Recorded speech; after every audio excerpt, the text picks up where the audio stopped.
Good afternoon, everybody. Can everybody hear me okay? Yep. All right. I just want to make sure we're all ready to go whenever you guys are ready.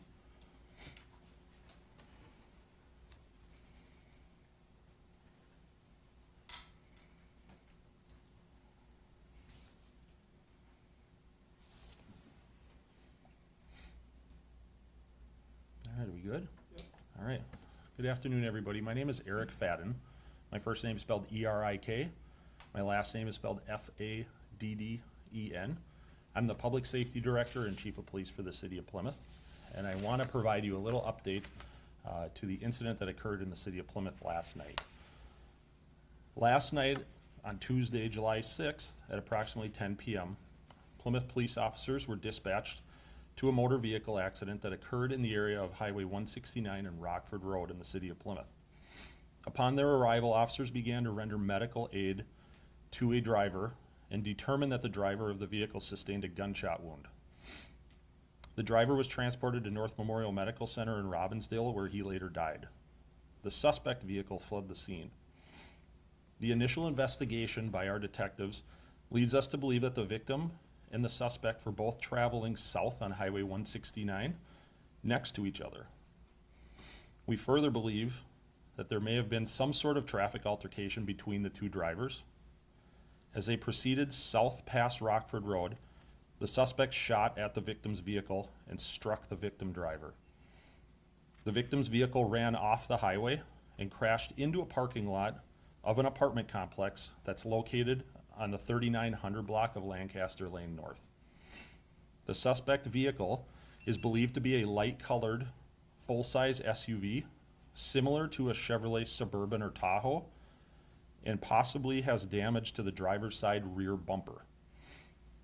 We will communicate additional information as the investigation continues into further vehicle descriptions of the suspect vehicle.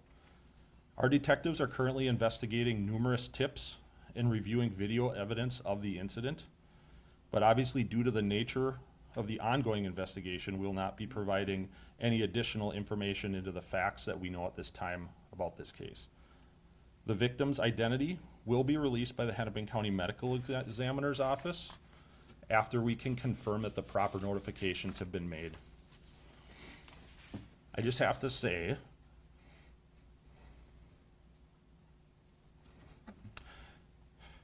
this was one of the most tragic events that I've witnessed in my 20 years in policing.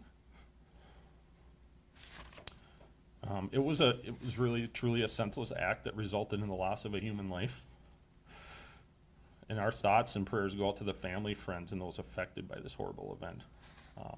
With that, we are encouraging anyone who may have information related to this case to please contact Captain Michael Reed of the Plymouth Police Department. He's standing right behind me here. His phone number is 763-509-5178. I'm confident that someone has some relevant information to this case, whether you were just driving in the area along 169 around 10 o'clock last night, or have some information relevant to any suspect vehicle. Please give us a call. With that, I can answer some limited questions. Obviously, with the nature of the case, I can't answer too much, but we're happy to take any questions if folks have any. Was there anyone else in the vehicle of the victim who was shot and killed on the road? I can't comment on this time, just due to the nature of us not really knowing the suspect and their identity at this point. I think it would be reckless to comment whether or not there are other people involved in this. You say this was, you believe it was a traffic altercation, like a road rage incident, is that, or what do you? Yeah, yes, we believe there was some sort of traffic altercation between the two vehicles as they were traveling south on 169 prior to this, based on some of the video evidence that we're seeing. You saw that on traffic camera? Correct. There was something? Correct. Like one cut off the other, or?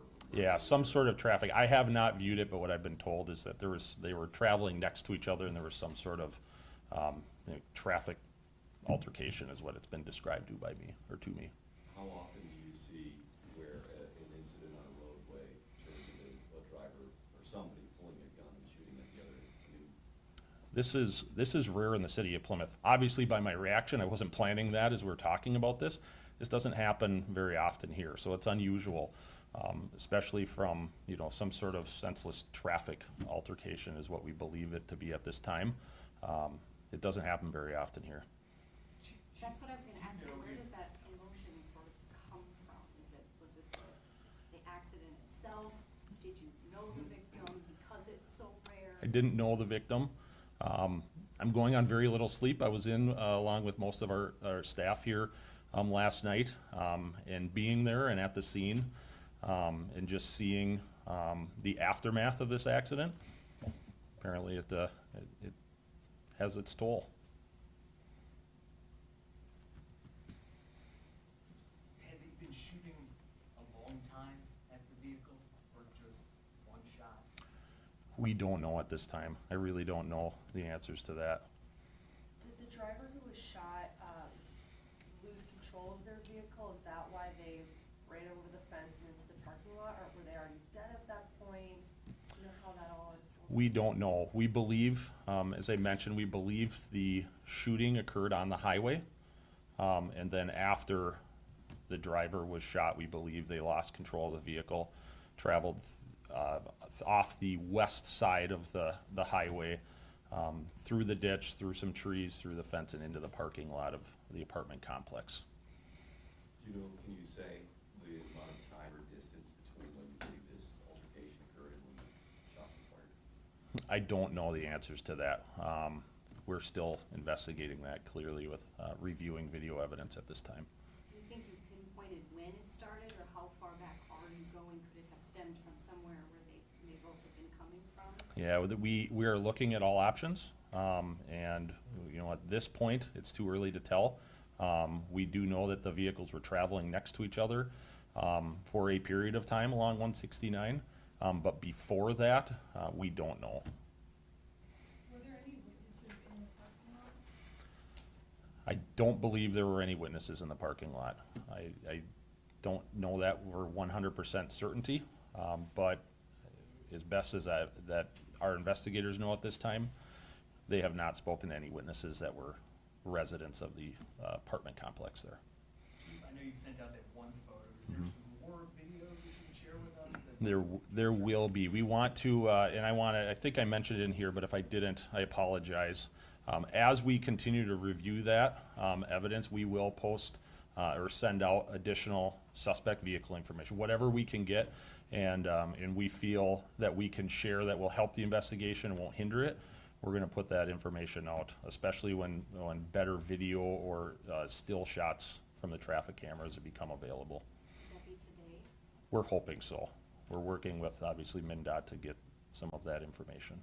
Is there anything you'd like to say to anyone who might be hesitant to come forward if they know something, to convince them to give you what you might need? I mean, I would just speak back to what I kind of spoke to with my prepared statements, that, you know, this is truly a senseless act. It's one of the most senseless acts I've seen in 20 years in law enforcement.